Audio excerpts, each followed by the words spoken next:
deadly destruction. We've seen wildfires, but never this devastation. Utah raid over threat to Biden. This is about as extreme as it gets.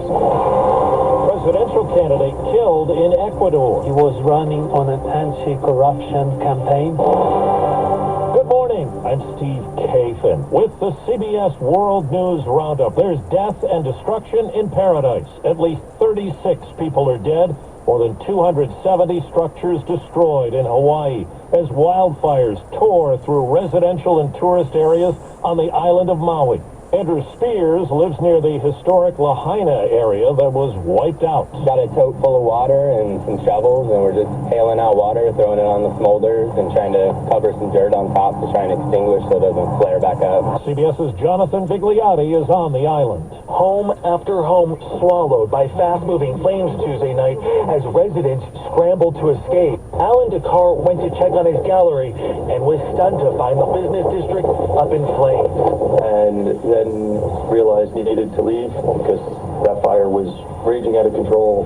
Grabbed some people who didn't have a way out, told them get their stuff, get in my truck, and we headed out. The wind was so intense. 76-year-old William Bugle says he was burned on his arm when the roof blew off his house and he was hit by red-hot shingles. You saw the fire grow out of control because of the wind. Like nothing to, I felt this heat, tremendous heat. Despite promised help from both federal and state agencies, Maui's relative isolation could slow the island's recovery. A Utah man accused of making violent threats toward President Biden and others was shot and killed by FBI agents trying to serve a warrant at his home. Craig Robertson was confronted just hours before the president visited the state.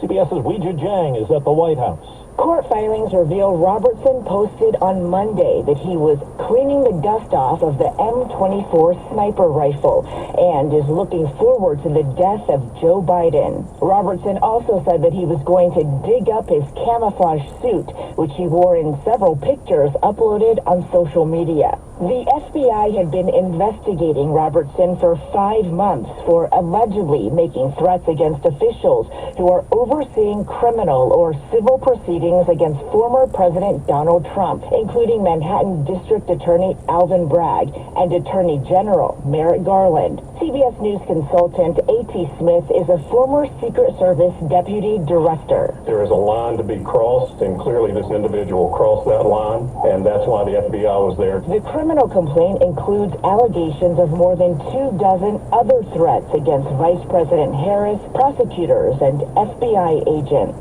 There's a state of emergency in Ecuador after the assassination of a presidential candidate who had been critical of corruption and drug cartels. CBS's Ed O'Keefe tells us the Biden administration is offering to help investigators. A video from social media shows Fernando Villavicencio surrounded by guards, getting into a white pickup right before shots rang out. The 59-year-old presidential candidate had been speaking at a rally in the capital of Quito before being gunned down. A member of Villavicencio's campaign said the candidate sustained shots to his head. Ecuador's Attorney General's office said the suspect was killed shortly after in a firefight. Following the assassination, Ecuador's president condemned the shooting, laying the blame squarely on organized crime. Villavicencio, who was one of 8 candidates running for president in the August 20th election, was known for speaking out against corruption and organized crime. The government says consumer inflation inched up in July, but held at a moderate level compared with what's happened recently. The Consumer Price Index rising 3.2% from a year ago last month.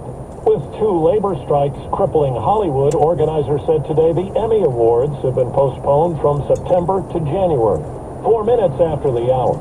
Staple stores. Well, that's today's news. Today's news. I didn't hear any good news, did you? I didn't think so. I guess it's all about perspective. The glass is half full. Well, as always, I'd like to thank you again for coming along with me on these Dash Cam News adventures.